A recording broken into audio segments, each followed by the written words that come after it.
Assalamualaikum warahmatullahi wabarakatuh. Kembali lagi bersama saya Aditya Lilian yang kali ini mengampu dosen N3 2. Nah, seperti yang kita bahas waktu lalu bahwa kita telah membahas apa aja sih yang akan dipelajari dalam N3 2 ini. Jadi yang pasti saya review sedikit bahwa pada intinya goalsnya nanti kita akan membuat prototipe misalnya. Nah, seperti yang saya bahas waktu itu bahwa kali ini kita akan mereview BMC karena ya ini yang dipelajari di semester sebelumnya dan kita berbicara bahwa bisnis model canvas ini yang akan menjadi acuan kita nanti taruhlah dalam membuat usaha.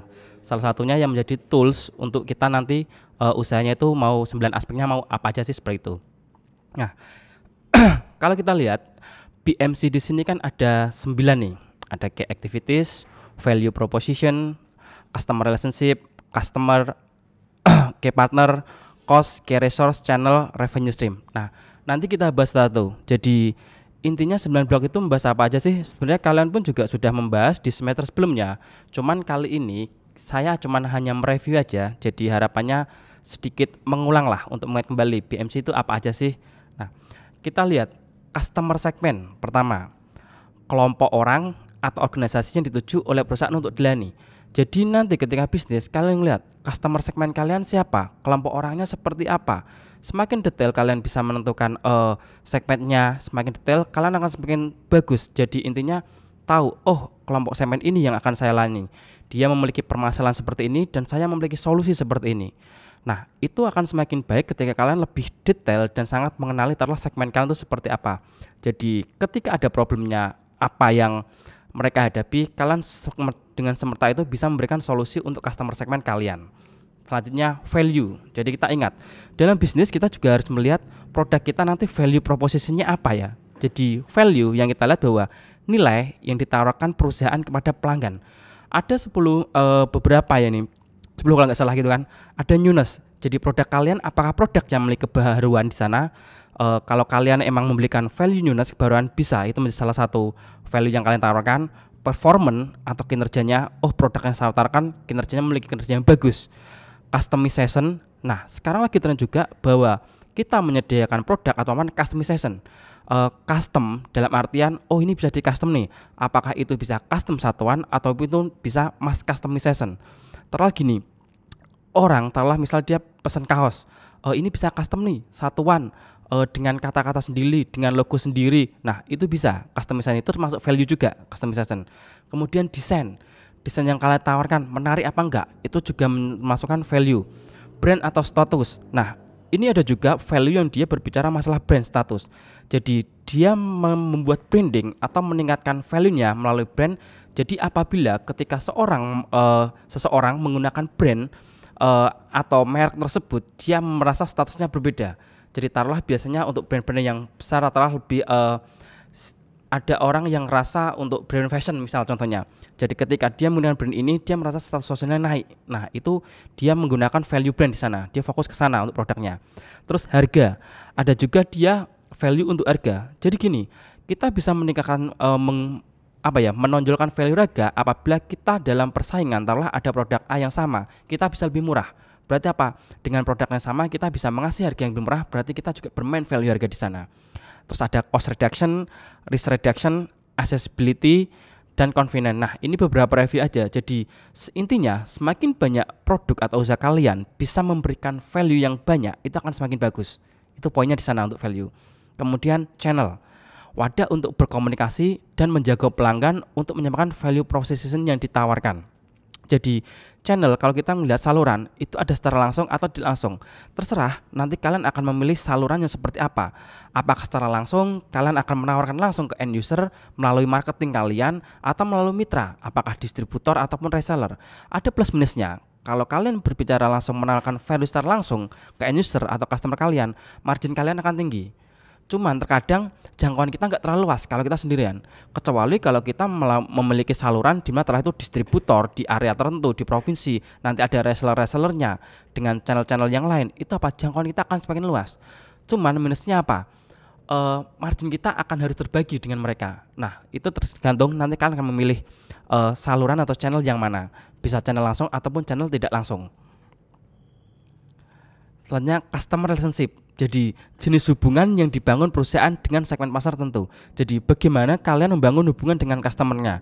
Ada salah satu cara dia menggunakan personal assistant. Jadi ibaratnya dia benar-benar customer itu benar-benar di treatment, benar-benar dikasih seperti status VIP dan sebagainya. Itu salah satu menjaga hubungan customer. Nah, kemudian revenue stream. Ini yang penting juga dalam bisnis, kalian harus menentukan revenue kalian nanti dari mana aja nih. Taruhlah bisa menjual produk, dapat duit dari sewa, dapat duit dari lisensi. Sekarang kan banyak tuh bahwa usaha dia dapat duit penghasilannya dari lisensi juga. Dia menjual lisensinya atau franchise misalkan dia menjual brandnya nanti dapat fee royalty di sana. Selain itu nanti juga bisa jualan produknya. Ada juga yang revenue stream dia akan dapat penghasilan apa? Ketika orang itu menjadi member. Misalkan itu biaya member sekian-sekian. Nah, itu revenue stream. Jadi semakin banyak bisnisnya kalian dalam satu produk atau dalam satu industri, kalian mendapat berbagai sumber revenue, itu akan semakin bagus. Berarti apa? Bisnis itu memiliki revenue stream yang semakin banyak. Jadi aliran dananya masuk ke perusahaan akan semakin banyak. Pokoknya di sana. Kemudian key resource, jadi sumber daya yang memungkinkan organisasi menjalankan key activities untuk menawarkan value proposition, menjangkau pasar, menjaga hubungan dengan segmen pelanggan, dan menghasilkan pendapatan. Jadi key resource ini sumber daya kunci, bisa dikatakan sumber daya inti. Jadi ada beberapa sumber daya inti, misalnya people, itu juga termasuk sumber daya, bahwa bisnis itu sumber daya ini adalah manusianya. Taruhlah seperti skillnya dan sebagainya, itu bisa juga. Terus ada juga yang dia membuat bahwa sumber daya inti dalam usahaku ini adalah tingkat teknologi atau IT, itu bisa juga di sana.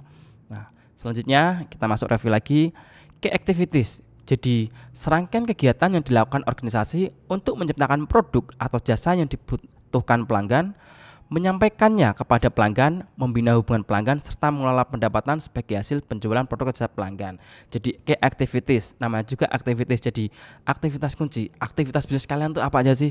Apakah cuma menjual atau produk dan sebagainya, atau menawarkan jasa layanan yang lain? Nah, itu aktivitas kuncinya. Jadi dianalisis nanti kegiatan bisnis itu aktivitasnya itu apa. Kemudian key partnership. Nah, ini bisa dikatakan juga dengan mitra perusahaan. Jadi kalau kalian nanti bisnis, mitra kalian siapa aja nih? Ada poinnya dia optimasi skala ekonomis. Jadi dia akan bekerja sama untuk sama-sama menekan nilai ekonomisnya. Terus pengurangan resiko dan ketidakpastian, akuisisi sumber daya negara tertentu. Kalau pengurangan resiko dan ketidakpastian itu gini, ada kasusnya di mana suatu perusahaan dia akan bekerja sama dengan taruhlah kompetitor, bisa dikatakan pesaing, untuk mendapatkan bahan baku yang sama. Jadi yuk kita kolaan bareng yuk. Nah gitu. Tapi nanti setelah diolah persaingan beda. Jadi bahan baku kita akan mendapatkan bersama-sama, tapi akan diolah dengan berbeda. Kalau optimasi skala ekonomis biasanya gini, kita bisa melakukan subkontrak. Jadi sekarang udah sangat bukan tabu lagi bahwa perusahaan kita melakukan subkontrak. Simpelnya aja, kita usaha clothing, kita belum tentu memiliki percetakan sendiri. Jadi kita bisa ngesupkan ke perusahaan atau ke konveksi yang dia memang bikin clothing di sana. Nah, karena apa? Ketika taruhlah kita melihat bahwa budget saya belum cukup nih, ketika saya harus membeli mesin yang besar, kita bisa mengesubkontrak di sana. Sama halnya banyak juga untuk produksi kemasan. Jadi ibaratnya gini, kita produksi makanan, kemasannya kita ngesub di sana. Dia yang buat kemasan, terkadang dia juga ada jasa pengemasannya sekalian. Nah, itu kan bagi usaha pemula ataupun bagi kita yang memiliki modal minim, itu sangat terbantu sekali. Kita memiliki kemasan yang sangat bagus, standarnya kualitasnya seperti pabrikan, dan kita ngesub di sana. Nah, itu menjadi pertimbangan kalian juga ketika nanti mencari mitra. Dalam bisnis, mitra kalian siapa aja? Ada sekarang yang desain, dia juga desain yang ngesub, itu juga ada.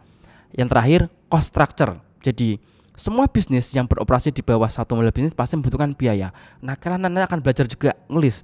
Nanti kebutuhan bisnisnya itu apa aja, untuk biaya ini, biaya karyawan, biaya operasional dan sebagainya. Dan itu nanti untuk cost structure kita akan pelajari lebih detail lagi, karena nanti akan berbicara bagaimana menghitung harga pokok produksi, harga pokok penjualan, sekalian menghitung payback periodnya berapa, break even pointnya berapa.